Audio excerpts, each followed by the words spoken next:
Hello there. Hey, bonjour tout le monde, c'est Mers. Bienvenue à cette 11e semaine de cours à distance. Ça va être la dernière semaine de théorie. La semaine prochaine, mais ça va être l'examen. Donc, je commence par faire un peu de théorie avec vous autres. Ce que vous avez à faire d'ici la fin du cours, c'est le projet web. Donc, je vous encourage à travailler fort là-dessus pour le projet web. Puis, j'ai deux petites théories aujourd'hui. Je reviens sur le projet web dans WordPress. Puis, je fais la dernière petite matière aussi là, sur l'ergonomie et la publication. Donc, deux petites parties de matière aujourd'hui. Très important, dans les notes de cours, ben, il va y avoir les notes dans un fichier Word sur l'ergonomie et la publication. Ça peut être à l'examen final. Puis, j'ai un guide d'utilisateur de WooCommerce. Ce que je vais faire avec vous autres aujourd'hui, là, c'est la partie commerce du site web. Donc, vous devez faire la partie commerce. Il y a des points là-dessus. C'est écrit dans l'énoncé du TP4. Donc, vous n'êtes pas obligé, en passant, là, il y a 200 quelques pages à guide d'utilisateur. Vous n'êtes pas obligé de lire ça. Vous n'êtes pas obligé d'apprendre ça. L'important, c'est juste que je l'ai mis dans les documents parce que si vous avez besoin d'une référence, mais sinon, vous pouvez me poser des questions puis faire tout simplement ce que je vais faire dans la petite démonstration d'aujourd'hui. Donc, on y va avec la partie WordPress, ce que vous devez faire pour avoir vos points dans la partie du site web. Perfect. Donc, ce que je vais faire comme si j'étais un étudiant, mais sauf que je me suis créé un compte de prof. Je vais me connecter avec mon nom d'usager et mon mot de passe. Évidemment, vous devez être sur la bonne adresse. Je me connecte. Normalement, à partir d'ici, ben, je devrais voir mon tableau de bord. Je peux cliquer ici pour aller sur mon tableau de bord, voir ce que j'ai de besoin ici. Si j'ai créé mes pages, si vous allez voir dans mes pages, j'ai créé mes pages pour mes produits, etc. Par contre, j'ai ajouté une espèce de widget que j'ai ajouté à toutes les équipes. Donc, vous devriez avoir une page boutique qui va apparaître, une page commande et une page panier qui va apparaître dans votre compte. Donc, ça, c'est automatique. Ce n'est même pas vous autres qui les avez fait. Ça s'est enregistré automatiquement quand j'ai rajouté le petit widget. J'ai rajouté un deuxième aussi produit qui permet aussi, un autre widget, qui permet de payer en ligne avec PayPal. Okay, j'ai décidé de faire ça avec PayPal pour cette année. Donc, le paiement va se faire avec PayPal. Vous allez pouvoir tester vos choses. Il ne faudra pas exagérer dans le prix de vos éléments que vous allez vendre parce que c'est un compte administrateur que j'ai créé sur PayPal. Donc, ce n'est pas de la vraie argent. Inquiétez-vous pas. Vous n'allez pas payer pour de vrai, puis vous n'allez pas m'envoyer de l'argent pour de vrai. C'est de la fausse argent pour un compte développeur sur PayPal qui permet de faire des tests avec notre panier. Donc, je vais vous envoyer les adresses courriels que vous avez besoin pour ça. All right. Donc, il devrait être apparu ici à gauche dans le tableau de bord WooCommerce et produits qui vont vous permettre de travailler sur les produits que vous allez avoir à vendre puis travailler là-dessus. Première des choses, dans WooCommerce, allez dans Réglages pour être sûr que vous allez payer en dollars. Donc, vous pouvez rentrer vos informations là-dedans. Regardez, moi, j'ai rentré le pays, Canada, Québec, quelques options générales. Très important d'aller dans Options devises parce que par défaut, il va être en euros. Donc, vous pouvez choisir dollars canadiens ici dans devises. La position de la devise, j'ai marqué à gauche. Séparateur de milliers des virgules. Puis le nombre de décimales 2 pour que ça donne les sous. Donc, je répète, très important, allez dans WooCommerce, dans Réglages, puis allez mettre dollars canadiens si vous voulez payer en dollars canadiens. Sinon, par défaut, ça va être en euros. Donc, ça, c'est une des premières choses à faire. Deuxième chose, il faudrait ajouter dans vos menus les pages. Donc, si je vais à ma page de base, je vais aller dans mes pages. Donc, ma page de base ici, là, qui est page à votre nom. Donc, si je vais voir ma page de base, comme ça, j'ai ajouté dans mes menus ici, j'ai ajouté boutique et panier. Donc, on avait vu ça la semaine passée. J'ai ajouté boutique et panier. Panier, ça serait peut-être le fun de le mettre en évidence ici, là, pas dans un sous-menu. Je voulais juste vous montrer comment faire un sous-menu. Donc, si je vais dans panier présentement, regardez, mon panier il est vide. Donc, je n'ai pas d'achat de fait. Par contre, dans ma boutique, là, j'ai deux éléments qui sont là. En passant, l'apparence de votre panier, l'apparence de votre boutique, Vous pouvez jouer un petit peu avec l'apparence, mais ça va dépendre du thème que vous allez avoir choisi. Donc, je reviens à mon tableau de bord de WordPress. Je commence par le début. J'ajoute mes produits. Donc, ici, si je vais dans mes produits, je vais voir présentement, j'en ai 2. Donc, je pourrais tout simplement cliquer sur, ici, « Ajouter un produit ». Je pourrais tout simplement ajouter un produit. Je vais donner un nom à mon produit. Donc, je vais marquer, par exemple, je suis dans un thème de figurine, là. Je vais marquer figurine, figurine mignon. En espérant que j'ai des photos de mignons. Figurine mignon. Tout simplement, ce que je veux qu'il apparaisse dans mon panier ici, je pourrais ajouter un média. Je pourrais ajouter, par exemple, mes mignons qui sont là. Donc, j'ajoute mes médias. Je fais insérer le produit. Donc, j'ai mes mignons qui apparaissent ici comme figurines. Okay, donc, ça, c'est un média que je vais ajouter. Je pourrais ensuite de ça mettre le prix de mes mignons. Mettons que ça va être 10 $. Tarif promo. Mais je pourrais planifier un promo. Mais là, je ne le ferai pas pour l'instant. Description du produit. Je vais ajouter ma petite photo de mignon. Puis je vais marquer en dessous, mettons, figurine de mignon. Donc ça serait mon produit. Vous autres, si vous vendez, par exemple, des vêtements, ça pourrait être une photo du vêtement avec une description du vêtement, etc., etc. Si vous vendez, par exemple, des services, je n'ai pas ajouté de widget de service parce qu'il est un peu plus compliqué que celui que j'ai ajouté avec WooCommerce. Donc, si vous voulez vendre des services, par exemple, une heure de massage ou réservation d'une chambre d'hôtel, vous allez devoir transformer votre réservation comme si c'était un produit parce que pour cette année, dans le WordPress que vous allez avoir à faire, il n'y aura pas de site de réservation avec un calendrier. Donc, ça va être comme si c'était un produit. Donc, ça va être à vous autres de vous débrouiller avec ça. Donc, ici, j'ai ajouté ma petite description, figurine de mignon. Donc, ça fonctionne comme ça. Je pourrais ensuite de ça cliquer sur publier. Donc, on va aller voir ce que ça donne. Vous allez ajouter, je vous demande pour avoir tous vos points, d'avoir un minimum de 5 produits.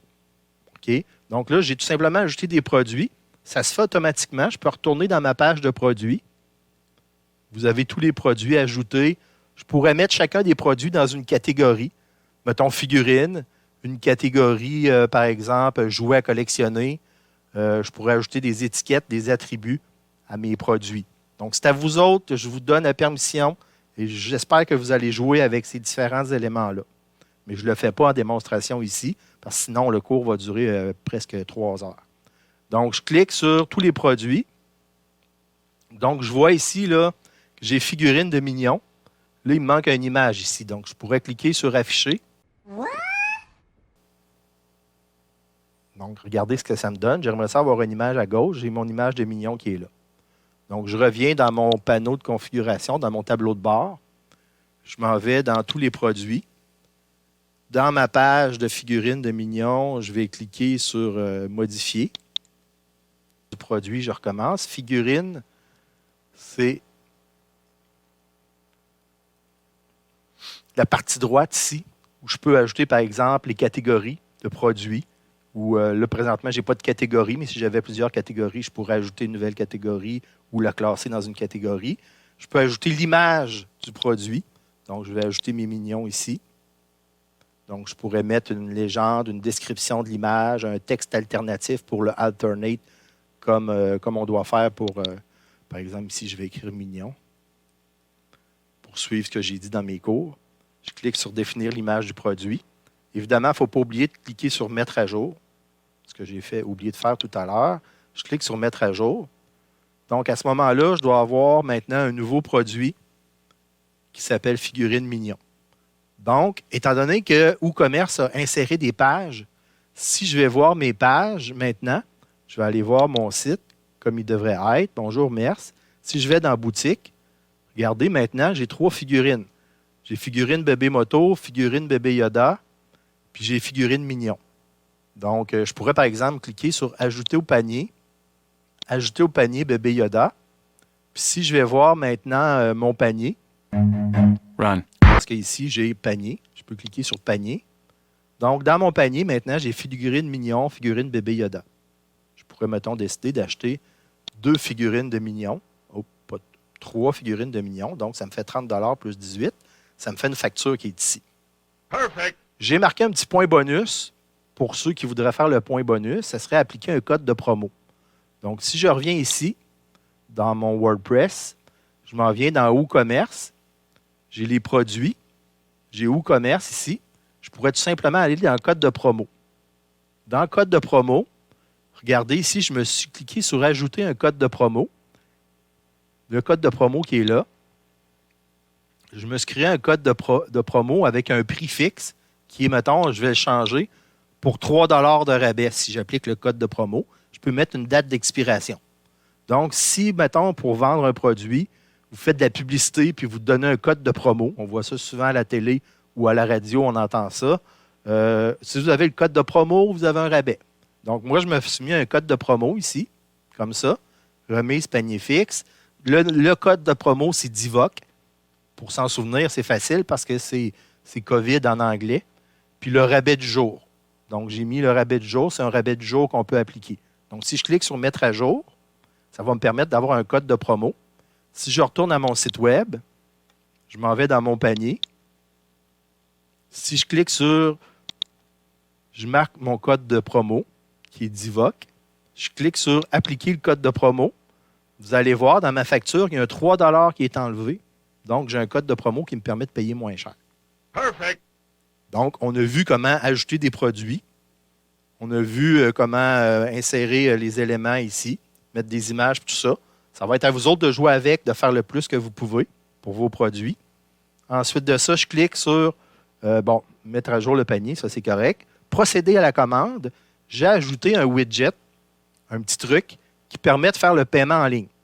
Donc, ce que je vais faire ici, je vais remplir les champs qui sont là avec mon adresse puis tout ça. Informations complémentaires. J'ai ma facture qui apparaît ici. Puis je peux payer avec PayPal. Évidemment, je ne vous demande pas de dépenser de la vraie argent avec PayPal. Donc, je vais vous envoyer par courrier une adresse bidon que j'ai créée pour payer avec PayPal. Donc, ici, là, si je retourne dans mon tableau de bord, si je m'en vais dans WooCommerce, dans les extensions, on voit que je peux régler les extensions, mais ça, je ne peux pas en placer. Donc, si je retourne dans WooCommerce, puis je vais dans Réglages, même endroit où j'ai mis mon signe de dollar tantôt, mon pays Canada, je peux cliquer sur Paiement. Donc, dans Paiement, ici, je peux choisir avec, par exemple, PayPal Standard. J'ai activé le PayPal Standard qui est ici. Donc, ça va me permettre de mettre un petit bouton dans mon panier qui va me permettre de payer en ligne. Donc, juste à activer le PayPal Standard qui est là. Je reviens ici à ma démonstration. Donc, si je retourne dans mon panier, ici, je peux cliquer sur « Procéder à la commande ».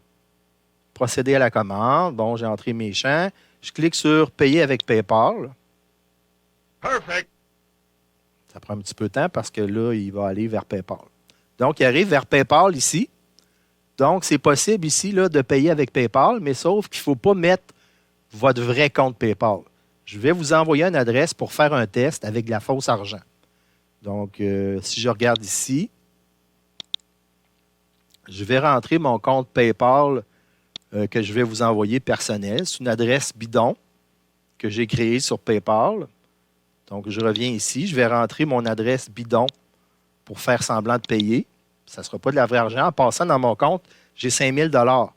Donc, dépensez pas trop mon argent virtuel, sinon, il n'y en aura plus pour faire des tests. Je reviens ici. Ça prend un mot de passe. Donc, je vais vous envoyer aussi le mot de passe que je vais rentrer ici dans PayPal, comme ça. Je clique sur « Connexion ». Vous allez voir, PayPal travaille.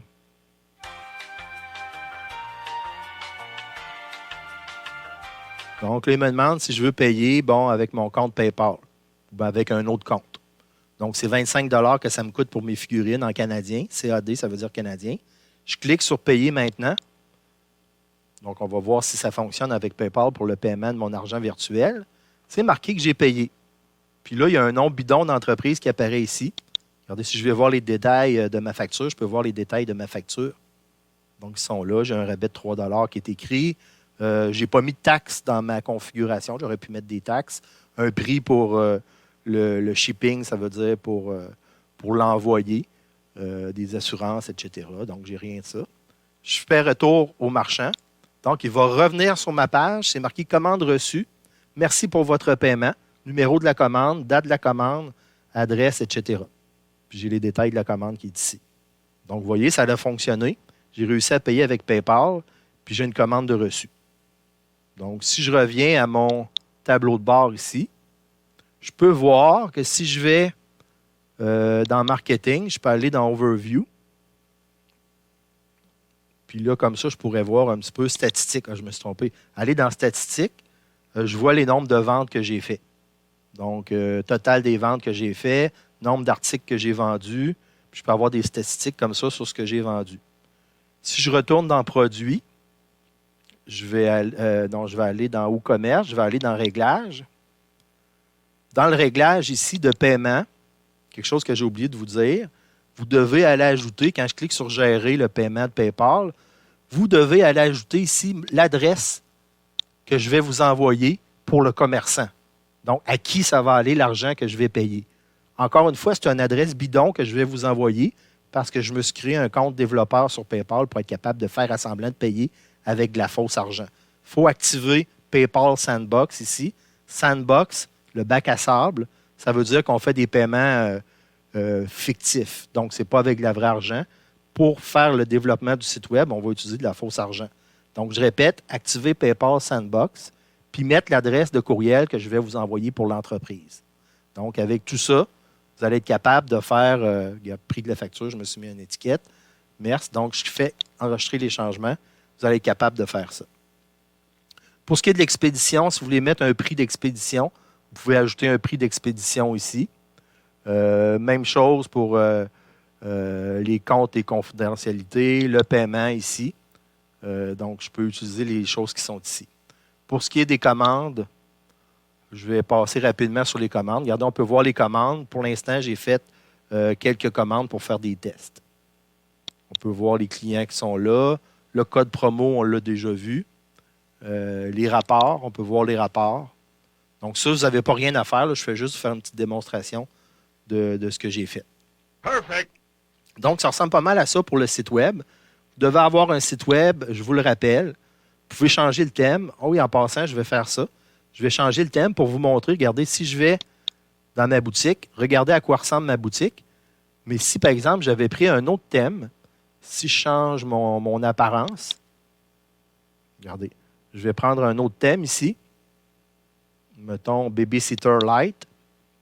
Je fais prévisualiser en direct. Je peux voir ce que ça va me donner si j'avais pris ce thème-là. Regardez ce que ça donne. Si je clique sur boutique, regardez le genre de boutique que ça me donnerait. Ce n'est pas tout à fait pareil. Je pourrais aussi retourner en arrière, essayer un autre thème pour vous montrer ce que ça donne. Par exemple, ce thème-là. Je pourrais prévisualiser en direct pour voir si ce serait plus beau avec un autre thème. Donc, quand je regarde, par exemple, avec ce thème-là, c'est un peu plus blanc. Si je vais dans boutique, ma boutique, regardez, ça ressemblerait à ça. On voit qu'il y a un code, il y a un promo sur celui-là. Le haut sort du petit cercle, donc c'est un petit peu bizarre. Je pourrais cliquer, par exemple, aller voir mon produit. Mon panier serait vide, parce que là, j'ai fait mon achat. Mon panier est actuellement vide. Si vous aimez mieux ce look-là, vous pourriez prendre ce look-là. Donc, ça termine ma petite présentation sur WordPress. Il n'y a pas beaucoup de gens qui viennent me poser des questions pendant les heures de laboratoire. Donc, gênez-vous pas. Si vous avez des problèmes, des bugs, venez me voir. Je vais essayer de vous aider du mieux que je peux.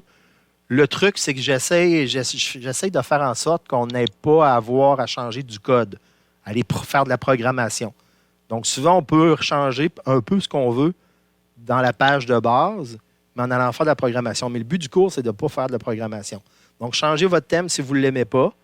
Puis, l'important, c'est d'ajouter ce qu'il faut dans les menus, puis d'avoir une boutique qui est déjà créée, mais de mettre un lien vers la boutique puis vers le panier.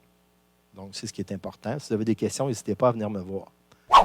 Pour la partie suivante, on va tout simplement expliquer un petit peu des choses qui nous semblent peut-être évidentes quand on construit des sites web, quand on travaille dans le web.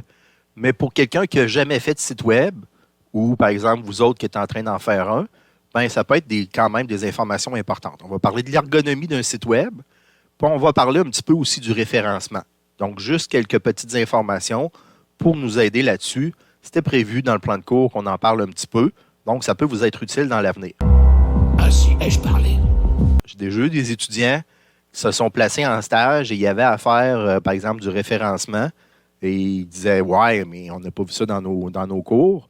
Donc, il y a des entreprises qui travaillent dans le web qui font seulement ça, du référencement puis de l'ergonomie de site web. Donc, on va faire une petite introduction là-dessus.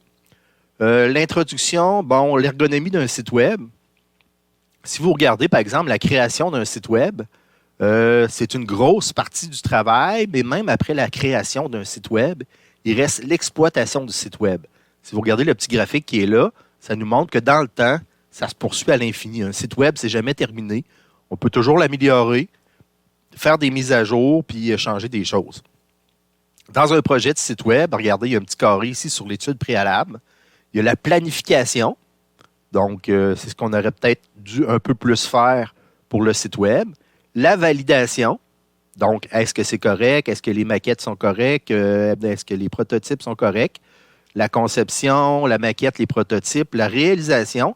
On pense que c'est ça que la plus longue partie du site web. Mais regardez, la réalisation, c'est un petit peu plus long, mais c'est une partie du projet de créer un site web. L'hébergement et la mise en ligne. Donc, une fois qu'on le fait et qu'on trouve que c'est correct, mais il faut le mettre en ligne. Ensuite de ça, il y a la promotion et le référencement. Si notre site web, il n'y a personne qui va le voir, ben ça ne donne absolument rien parce qu'on aura fait ça pour rien. Ça va être un beau site web qu'on aura chez nous, sur un serveur ou un hébergeur web, mais si personne ne va le voir, ça ne donnera rien. Donc, c'est important la promotion et le référencement.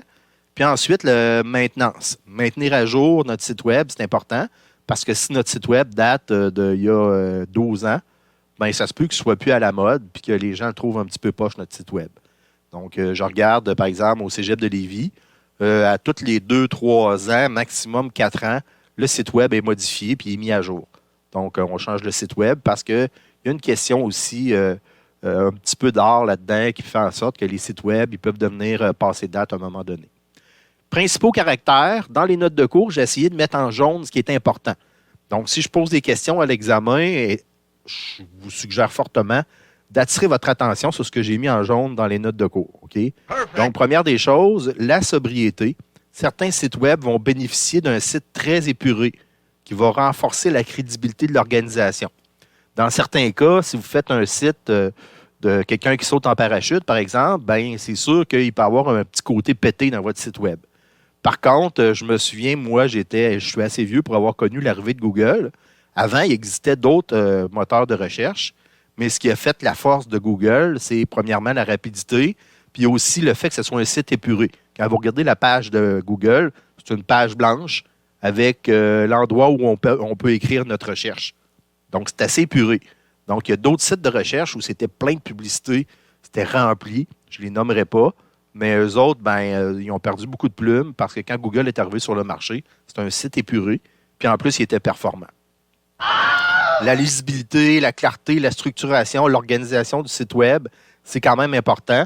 On nous dit là-dessus là, que normalement, là, même si on pense des fois le contraire, ça prend 25 % de temps de lecture supplémentaire quand on lit un texte sur un ordinateur.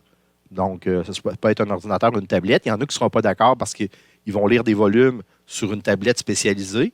Mais en temps normal, on parle d'un ordinateur, là, on a fait les recherches, puis on dit que ça prend un peu plus de temps à lire sur un ordinateur. Il y a la fameuse règle des 3 clics. Normalement, quand vous recherchez une information sur un site web, si c'est vous qui avez fait votre site web, vous pouvez le tester. Si vous voulez acheter quelque chose en ligne, si vous voulez, par exemple, aller chercher de l'information sur votre site web, normalement, ça ne devrait pas prendre plus que 3 clics pour se rendre au but visé.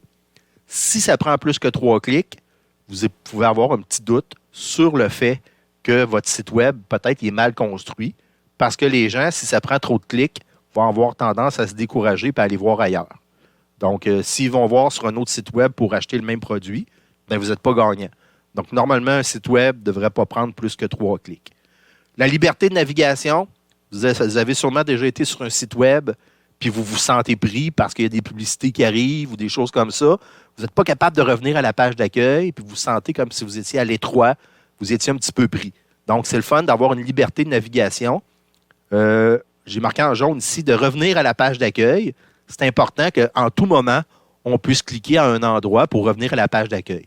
Habituellement, on clique sur le logo de l'entreprise, ça nous ramène à la page d'accueil. À ce moment-là, on a une liberté de navigation.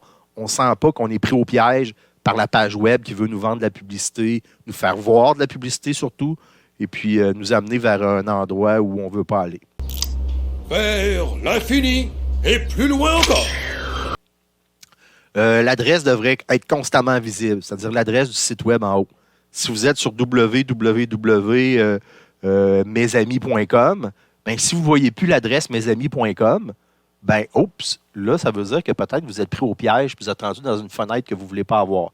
Donc, on devrait être capable de voir l'adresse URL du navigateur constamment.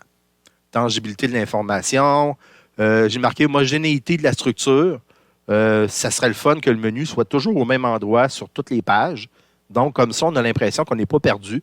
On sait où aller cliquer. Si on va aller, par exemple, à un endroit, on va aller voir notre panier, on veut faire quelque chose. Donc, tout le temps au même endroit, ça serait vraiment le fun. Temps de chargement, j'ai mis un X parce que ça, c'est plus vraiment vrai aujourd'hui. Des liens hypertextes qui mènent vers les bons endroits. Découpage de l'information, facilité d'échange, redimensionnement des polices, adaptivité. Adaptativité, ça veut dire tout simplement qu'il y a des gens qui ont des problèmes de vision, puis il faudrait être capable, qu'ils soient capables d'aller sur votre site web, puis quand même, mettons, c'est un site web de vente, passer des achats. Donc, il y a des sites web qui sont beaucoup plus performants, où tu peux grandir la couleur grandir la police, changer la couleur de la police pour les gens qui sont daltoniens, grossir vraiment les logos et des choses comme ça. Il y a des sites web qui sont excessivement bien faits pour ça. Donc, on vous explique un petit peu ça ici, là, avec l'accessibilité. Le HTML sera utilisé de façon préférentielle au Flash. Ça n'existe plus vraiment le Flash, donc je passe rapidement là-dessus. Quand vous avez des images, si c'est vous qui avez programmé le site web, ben, à côté de chaque image, on peut mettre une commande qui s'appelle Alt pour Alternate. Donc, cette commande-là va vous permettre de faire une description de l'image. Ça, c'est important pour les moteurs de recherche parce que une image comme telle, l'intelligence artificielle n'est pas présente encore partout, puis on n'est pas capable de définir que dans cette image-là, par exemple, il y a un bébé. Dans cette image-là, par exemple, il y a un petit chat. Si vous mettez un alt dans le code alternate pour expliquer qu'est-ce qu'il y a dans l'image, ben ça va vous permettre d'être mieux référencé un petit peu. Niveau de contraste, donc il y a des sites web où c'est tout pâle, on a de la misère à voir les textes, des choses comme ça. Donc, il faut faire attention à ça. Là, on va se répéter un petit peu. Des menus accessibles. Donc, normalement, il ne faudrait pas chercher sur votre site web, par exemple, où est votre panier. Sur votre site web, comment on fait pour passer des achats. Comment on fait pour s'inscrire ou des choses comme ça. Donc, mettre savamment en avant le contenu. Donc, ce qui est important sur votre site web, je ne sais pas, vous vendez des popsicles, bien, ça serait le fun qu'on voit les popsicles rapidement sur votre site web pour qu'on sache où on est. Conception du système de navigation, c'est plus ou moins vrai. Avant, on faisait ça. Parcours visuel, ça c'est important. Regardez, je l'ai mis en jaune. Les études ont démontré que nous autres, ici en Occident, la façon dont on parcourt un site web, la première chose qu'on voit sur un site web, c'est en haut à gauche. Ensuite, on descend un petit peu. Ensuite, on remonte, on redescend, on remonte et on redescend. La dernière chose qu'on devrait voir sur une page web, c'est ce qui se dit. Est-ce que tu comprends les mots qui sortent de ma bouche? C'est ce qui se dit. Est-ce que tu comprends les mots qui sortent de ma bouche? C'est ce qui se dit. Mais non, personne ne les comprend les mots qui sortent de ta bouche, mon pote. Ce qui est placé en bas à droite ici. C'est pour ça que dans un menu, souvent, vous allez avoir le bouton annuler ou supprimer en bas à droite pour pas que par défaut, on aille cliquer là. Perfect. Donc, vous comprenez le principe. Si vous étiez, par exemple, en Occident, non, pas en Occident, mais mettons dans un pays asiatique, normalement, eux autres, c'est le contraire, c'est de droite à gauche. Donc, la partie importante pour un site web en Asie, ça pourrait être le en haut à droite, parce que dans certains livres, ceux qui ont déjà lu des mangas, ben vous savez que ça se lit de la fin jusqu'au début. ou des fois de la droite jusqu'à la gauche. Donc, nous autres, par contre, c'est en haut à gauche. C'est pour ça qu'on retrouve la plupart du temps le logo de l'entreprise en haut à gauche d'une page web, parce que c'est là que, normalement, nos yeux vont nous amener en premier sur une page web. Évidemment, ce n'est peut-être pas le cas de tout le monde. C'est des études qui démontrent que, dans la majorité des cas, c'est comme ça que ça fonctionne. C'est pour ça que la plupart du temps, le logo est en haut à gauche dans une page web.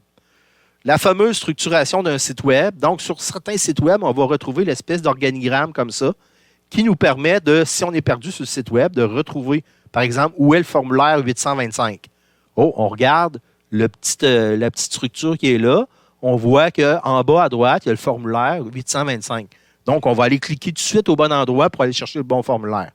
Sur des sites gouvernementaux, souvent, ce qui se passe, c'est que c'est très difficile de trouver le bon formulaire.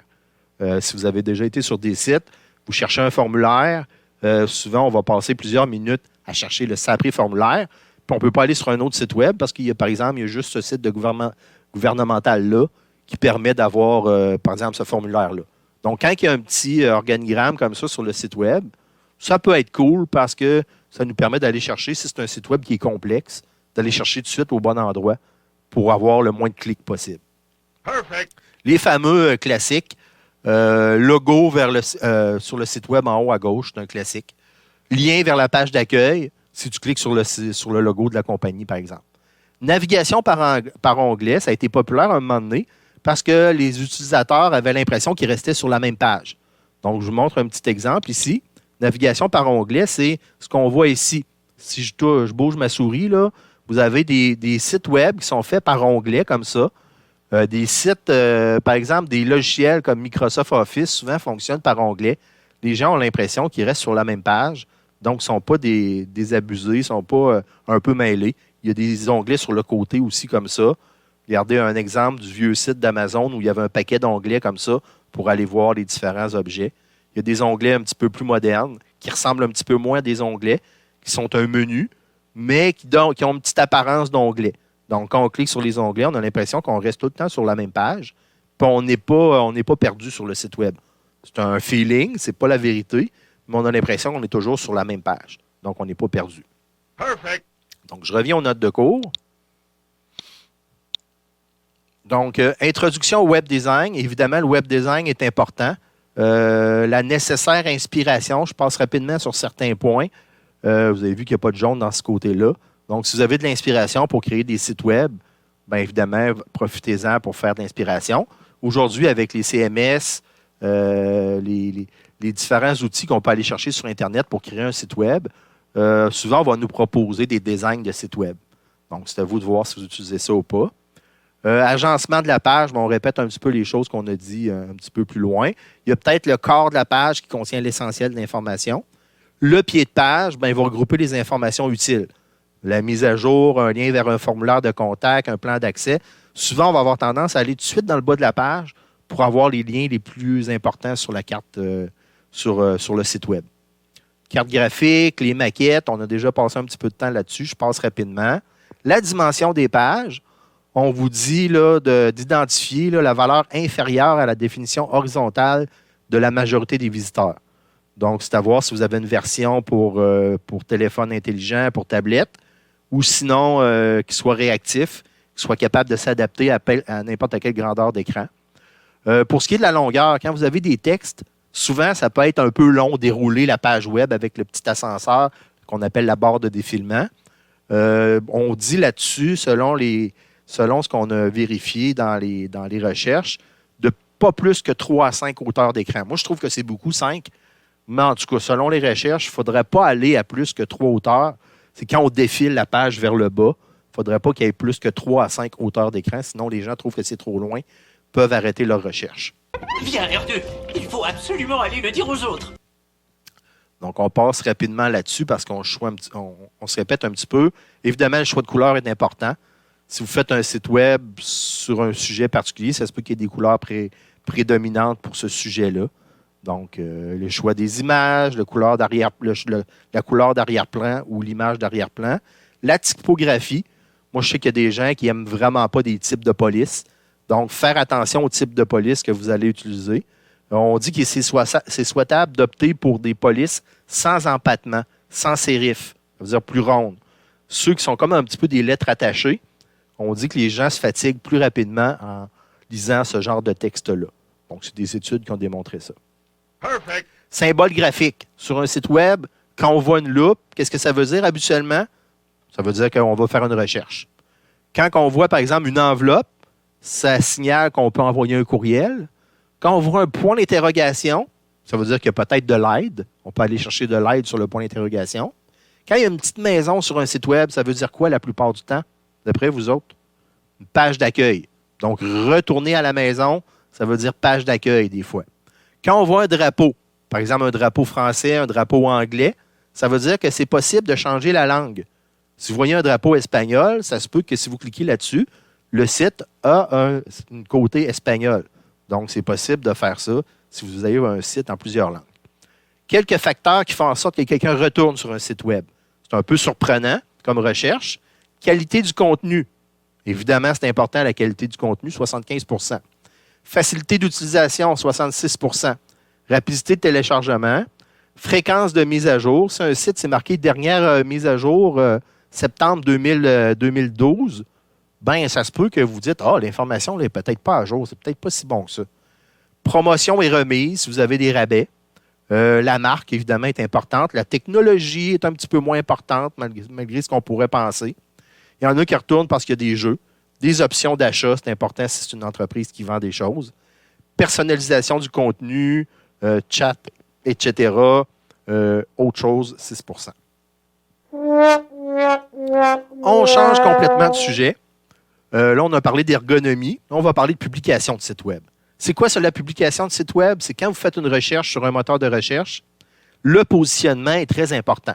Si votre entreprise arrive à la 10 millième page de recherche, connaissez-vous beaucoup de gens qui vont voir à la 10 millième page de recherche d'un site web? C'est très rare. Moi, je l'ai déjà fait pour le fun, mais normalement, vous allez voir sur la première page, c'est quoi votre résultat de recherche. Des fois, on va sur la deuxième qu'on n'est pas satisfait. La troisième, moi, des fois, je suis patient, je vais jusqu'à la quatrième, cinquième, mais c'est très rare que quelqu'un va aller voir la 50e page de recherche. Okay? Donc, si votre entreprise, quand vous faites une recherche, vous vendez des voitures, puis quand on fait une recherche sur votre entreprise, elle arrive à la 50e page de recherche, vous ne ferez pas beaucoup de ventes par des gens qui font une recherche sur Internet. Donc, c'est important d'avoir un bon positionnement. Il y a des entreprises qui sont prêtes à payer là, des milliers de dollars pour apparaître dans les premiers. J'ai déjà fait un site web pour quelqu'un. Lui, il vendait des chèvres. Puis, si, par exemple, son concurrent le plus proche, il apparaissait en premier dans une recherche.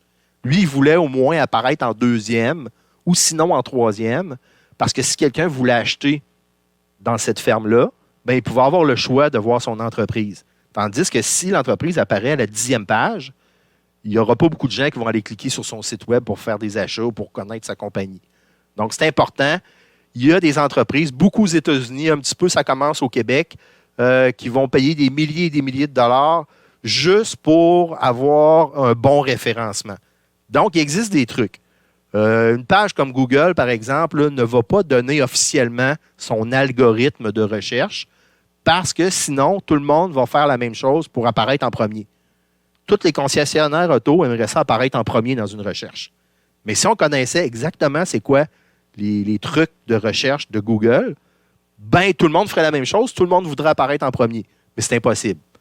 Donc, il y a des sites qui permettent de payer pour apparaître. Donc, on paye pour avoir de la publicité pour apparaître dans les liens publicitaires d'une première page de recherche. À ce moment-là, ça coûte des sous. Ce qui a fait un peu la popularité de Google, c'est qu'au début, Google se vantait qu'il n'y avait pas de publicité. C'était juste les moteurs de recherche avaient un algorithme qui permettait de rechercher ce qui correspondait le plus. Maintenant, Google a un petit peu de publicité, mais il l'affiche en haut que ce sont des sites qui ont payé. C'est des sites publicitaires. C'est des publicités. Si vous allez voir un petit peu plus bas, vous avez les résultats de recherche standard. Mais il y a quand même des choses qu'on connaît. Okay? Dans l'indexation, le positionnement, le page de résultats, etc. Le ranking, qu'on appelle en anglais, le classement, où c'est que vous apparaissez dans un outil de recherche. Il y a quand même des trucs qu'on connaît, qui sont connus de tous, qu'on peut faire pour améliorer notre référencement apparaître plus haut dans une recherche sur le web. Premièrement, le contenu. Il faut qu'il soit original et attractif. Si vous êtes le seul site web dans le monde qui parle, par exemple, des marmottes, ben, il y a des bonnes chances que si vous faites une recherche sur une marmotte, vous allez apparaître en premier. OK? Si c'est un contenu original et attractif. Par exemple, si vous faites une page web sur les petits chats mignons, ben ça, il y en a plein de pages web. Les gâteaux au chocolat, il y a des milliers et des milliers de pages sur les gâteaux au chocolat. Donc, il faut vraiment avoir quelque chose de spécial pour apparaître en premier. Il faut avoir un titre bien choisi. Une fois, je me souviens, j'avais fait un site web, j'avais oublié de marquer un titre de ma page web. Donc, à ce moment-là, tu es mal référencé si tu n'as pas de titre sur ta page web. Un URL bien adapté. Si vous allez sur un site gratuit qui vous donne un URL, c'est-à-dire le nom du site web, www.magie.com/chapeau/lapin/baguette, un nom long comme ça, ça se peut que vous ne soyez pas bien référencé. Le corps du texte, il faut qu'il soit lisible par les moteurs de recherche. Donc, c'est important que le corps du texte soit lisible. Donc, par exemple, mettre des mots plutôt que par exemple, des vidéos qui font bouger votre logo. Ben, si ce n'est pas lisible par un moteur de recherche, ça va être moins bien référencé. Perfect. Ceux qui connaissent la programmation, ben, les métas, ça aide. Si vous avez des métas qui sont originales, qui sont bien faits, avec les vrais mots qui concernent le site, ça va bien vous référencer. Des liens bien pensés. Mettons, vous parlez des marmottes, ben, avoir un lien qui pointe vers d'autres sites de marmottes ou des images de marmottes, mais ça peut vous aider. Les attributs alt, le fameux alternate que j'ai vu un petit peu plus haut dans le document, ben, si vous décrivez vos images, ben, ça peut vous aider à être mieux référencé. Parce que des images qui ne sont pas décrites, ben, ce n'est pas très bien référencé parce que les moteurs de recherche, même si l'intelligence artificielle commence à travailler sur les images aujourd'hui de nos jours, mais ça va être plus facile d'être bien référencé si vous faites une description de vos images. Évidemment, le fameux contenu de la page web, c'est important, fait qu'on explique un petit peu ici. Le titre de la page web, on revient un petit peu sur les éléments qu'on a vus en haut. L'URL de la page, très important. Le corps de la page, les balises méta. Étant donné l'usage abusif de méta, c'est ce qui est en jaune ici, constaté dans de nombreux importants sites web, les moteurs utilisent de moins en moins ces informations. Il y a des petits brillants qui ont fait en sorte que, mettons, si tu parles de chat sur ton site web, tu avais un fond blanc, ben, il écrivait des milliers de fois le mot chat en blanc sur un fond blanc. Qu'est-ce qui arrive? C'est que nos yeux ne voyaient pas le mot chat, mais il était là, présent, écrit en blanc, sur un fond blanc. On ne le voyait pas, mais il y avait des milliers de fois le mot chat. Puis là, les moteurs de référencement, au début, ben, disaient « Hey, ça, c'est un site important sur les chats parce qu'il y a 1000 fois le mot chat. » Maintenant, les moteurs de recherche se sont ajustés parce que, justement, il y avait des petits brillants qui avaient fait des trucs comme ça pour faire en sorte que leur site soit mieux référencé. Donc, ces petits trucs-là fonctionnent moins bien aujourd'hui.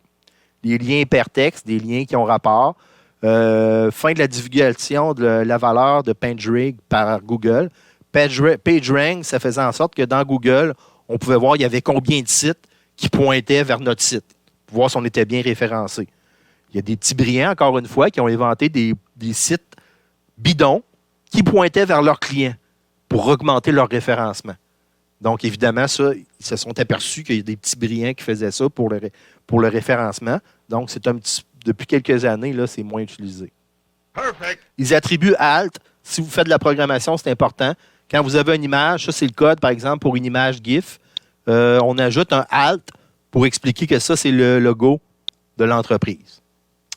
Un référencement articulé autour de la page, donc faire en sorte que la page d'accueil soit là le plus souvent possible pour chacune des pages. Le spam indexing, c'est quoi? C'est un référencement abusif. Ajouter des mots-clés sans rapport, comme je viens d'en parler. Il y en a que c'était dissimulé aux yeux des visiteurs, la même couleur que le fond, ça, je viens d'en parler. Des métas qui n'avaient pas rapport avec le contenu. La répétition de mots-clés. Donc ça, maintenant, ça fonctionne plus ou moins. Le clocking, c'est quoi? C'est une dissimulation en français. Donc, il y avait du contenu qui était caché dans un site web qui était vu seulement par les moteurs de recherche. Donc, ça, c'était vraiment là. Par exemple, moi, là, à un moment donné, j'ai fait affaire avec un hébergeur gratuit. Mais l'hébergeur gratuit, ce qu'il faisait, c'est qu'il mettait de la publicité dans le haut de ma page, mais c'est pas moi qui l'avais écrit, cette publicité-là. Donc, il insérait dans ma page de la publicité. Donc, je ne savais pas qu'est-ce qu'il y avait dans le code qui était derrière. Même si c'était gratuit, c'était le fun, mais je ne savais pas ce qu'il y avait dans le code. Donc, les moteurs de recherche, quand ils voyaient ma page web, mettons, c'est un site web sur le golf, ben, ils pouvaient penser que ça parlait d'autres choses parce qu'il y avait des publicités sur d'autres sujets. Finalement, on termine la partie. Je suis un petit peu essoufflé, ça a été quand même rapidement.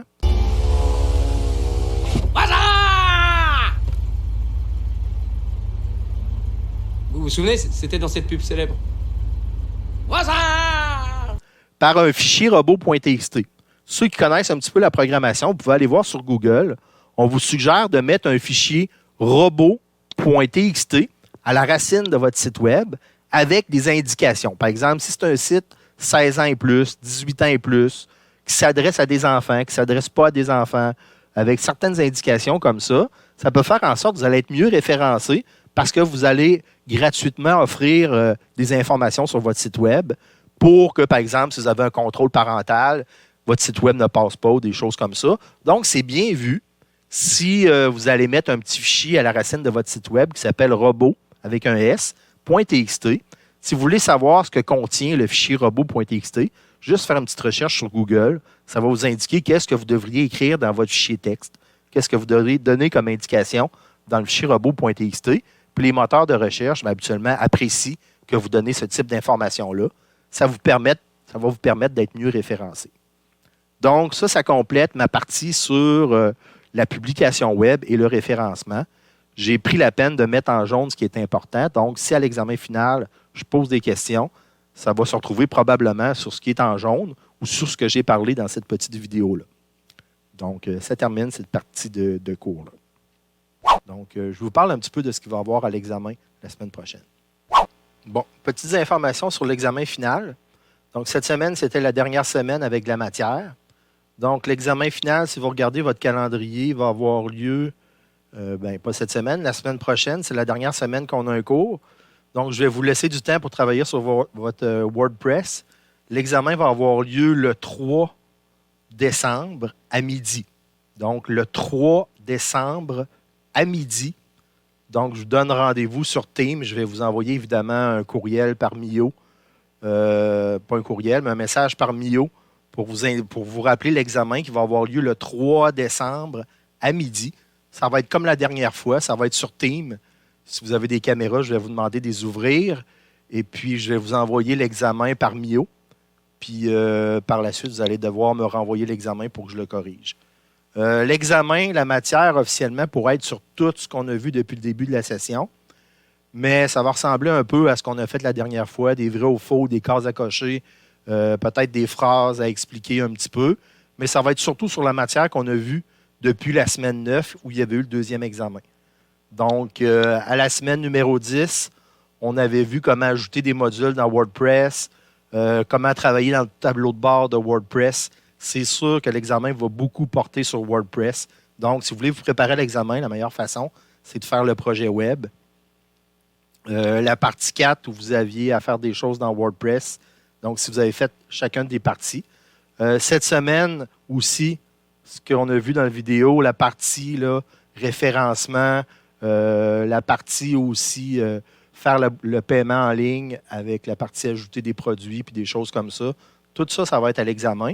Puis à l'examen, je vous suggère fortement d'être capable de vous connecter à votre compte WordPress. Il y a quelques personnes qui m'ont écrit des messages pour me dire qu'il y avait des problèmes de connexion. Donc, assurez-vous qu'avant l'examen, vous soyez capable de vous connecter à votre compte WordPress puis d'aller faire des petites modifications dans votre compte. Ça se peut que je vous demande de faire quelque chose comme ça à l'examen. Donc, assurez-vous que vous êtes capable d'aller dans votre WordPress en ligne, d'aller faire des petites modifications. Puis si jamais vous avez des questions avant l'examen, l'examen, ça va être le même genre d'examen que je vous ai donné la dernière fois. Donc, pas quelque chose de compliqué, examen avec des choix de réponse, puis etc. Donc, si jamais vous avez des questions. Pour ce qui est de la remise du projet web, je vous donne jusqu'au 7 décembre. Je ne le corrigerai pas avant le 7 décembre pour faire des modifications en ligne. Après le 7 décembre, là, je vais faire ma correction. Donc, assurez-vous que pour le 7 décembre, vous n'avez pas de présentation à faire, juste vous assurer, si vous êtes en équipe, que le site est correct pour le 7 décembre. Vous pouvez m'envoyer des mios ou me poser des questions d'ici ce temps-là. Donc, je vous rappelle, examen le 3 décembre, jeudi, à midi. Puis la remise, mettons, maximum qu'on pourrait dire pour le projet web, je ne commencerai pas à corriger avant le 8. Donc, vous avez jusqu'au 7 décembre pour terminer, compléter, faire des petites choses, des petits essais. Je vais vous envoyer par message aussi l'adresse courriel puis le mot de passe qui vous permet de faire des tests d'achat puis de mettre l'adresse aussi de l'entreprise pour faire des tests d'achat en ligne avec PayPal si vous le voulez. Donc, merci. Si vous avez des questions, n'hésitez pas, je suis là pour ça. Bonne fin de semaine à tous. Merci. In case I don't see ya, good afternoon, good evening, and good night.